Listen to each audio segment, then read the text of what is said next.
بسم اللہ الرحمن الرحیم۔ شروع اللہ کے نام سے جو بڑا مہربان اور نہایت رحم کرنے والا ہے۔ روایت میں ملتا ہے کہ ایک روز جبرائیل علیہ السلام رسول اکرم صلی اللہ علیہ وآلہ وسلم کی خدمت میں غمگین حاضر ہوئے، جبکہ اس سے پہلے وہ ہمیشہ مسرور آیا کرتے تھے۔ آن حضرت صلی اللہ علیہ وآلہ وسلم نے اسے دیکھ کر فرمایا، اے جبرائیل، آج تو غمگین دکھائی دے رہا ہے۔ تو جبرائیل نے عرض کی کہ وہ دھونکنی جو جہنم کی آگ کو ہوا دینے کے لیے استعمال کی جاتی تھی آج ہٹا لی گئی ہے۔ حضرت صلی اللہ علیہ وآلہ وسلم نے فرمایا کہ وہ دھونکنی کیا ہے؟ جبرائیل نے کہا، یا محمد، اللہ تعالیٰ کے حکم کے مطابق 1000 سال تک جہنم کی آگ کو اس دھونکنی سے ہوا دی گئی، یہاں تک کہ وہ سفید ہو گئی۔ پھر 1000 سال تک اس آگ کو ہوا دی گئی، یہاں تک کہ وہ سرخ ہو گئی۔ پھر 1000 سال تک اس آگ کو ہوا دی گئی، یہاں تک وہ سیاہ ہو گئی، اور اب وہ بالکل سیاہ اور تاریک ہے۔ اگر وہ شراب جو جہنمیوں کے پسینہ اور زراکاروں کی شرمگاہوں کی آلائشوں سے بنی ہے کا ایک قطرہ اس دنیا کے سمندروں میں ڈال دیا جائے تو تمام سمندر اس ایک قطرہ کی گندگی سے ختم ہو جائیں۔ اور اگر 70 گز لمبی زنجیر جو جہنمیوں کے گلے میں ڈالی جاتی ہے اس کا ایک حلقہ اس دنیا پر رکھ دیا جائے تو اس حلقے کی گرمی سے یہ تمام دنیا پگھل جائے۔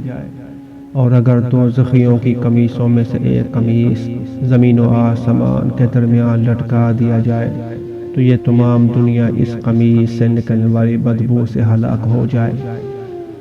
جب جبرائیل علیہ السلام نے یہ سب بیان کیا تو حضرت صلی اللہ علیہ وآلہ وسلم اور جبرائیل دونوں گریہ کرنے لگ گئے۔ یہ دیکھ کر اللہ تعالیٰ نے ایک فرشتہ آپ کی طرف بھیجا۔ اس فرشتہ نے کہا کہ اللہ تعالیٰ درود و سلام کے بعد فرماتا ہے کہ میں نے آپ کو اس عذاب سے محفوظ رکھا ہے۔ اس کے بعد جبرائیل جب بھی آپ کی خدمت میں آتے خوش و خرم آتے۔ ایک اور روایت میں ملتا ہے رسول اکرم صلی اللہ علیہ وآلہ وسلم نے فرمایا، جب میں شب معراج پہلے آسمان پر پہنچا تو میں نے جس فرشتے کو بھی دیکھا وہ خوش نظر آیا، مگر ایک فرشتہ ایسا دیکھا کہ اس سے عظیم تر فرشتہ میں نے نہ دیکھا تھا۔ اس کی شکل سے غیظ و غضب اور ہیبت کے آثار نمایاں تھے۔ اس نے دوسرے فرشتوں کی طرح میری تعظیم کی، لیکن وہ فرشتہ مجھے دیکھ کر دوسرے فرشتوں کی طرح نہ مسکرایا۔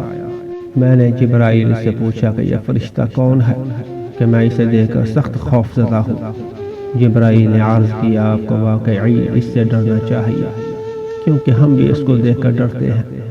یہ فرشتہ جہنم کا خازن ہے۔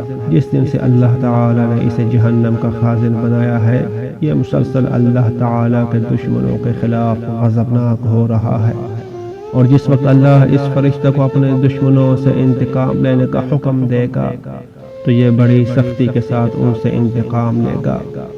اگر اس نے کسی سے مسکرا کر بات کی ہوتی تو آج یہ ضرور آپ سے مسکرا کر بات کرتا۔ پس میں نے اس فرشتے کو سلام کیا، اس نے میرے سلام کا جواب دیا اور مجھے جنت کی بشارت دی۔ میں نے جبرائیل سے کہا کہ آپ کے اس عظمت کی وجہ سے جو اللہ نے آپ کو عطا فرمائی ہے، اس خازن جہنم سے کہیں کہ مجھے جہنم کی آگ دکھائے۔ پس جبرائیل علیہ السلام نے خازن جہنم سے کہا کہ مجھے جہنم کی آگ دکھائے۔ خازن جہنم نے پردہ ہٹایا اور جہنم کا ایک دروازہ کھولا تو آگ کے شعلے آسمان کی طرف بلند ہوئے اور تمام آسمان پر چھا گئے اور بھڑکنے لگے اور وحشت طاری ہو گئی۔ میں نے جبرائیل سے کہا کہ خازن جہنم سے کہو کہ وہ دوبارہ پردہ ڈال دے۔ پس خازن جہنم نے اسے واپس آنے کا حکم دیا تو وہ واپس آ گیا۔ ربنا ظلمنا انفسنا وان لم تغفر لنا وترحمنا لنكونن من الخاسرین۔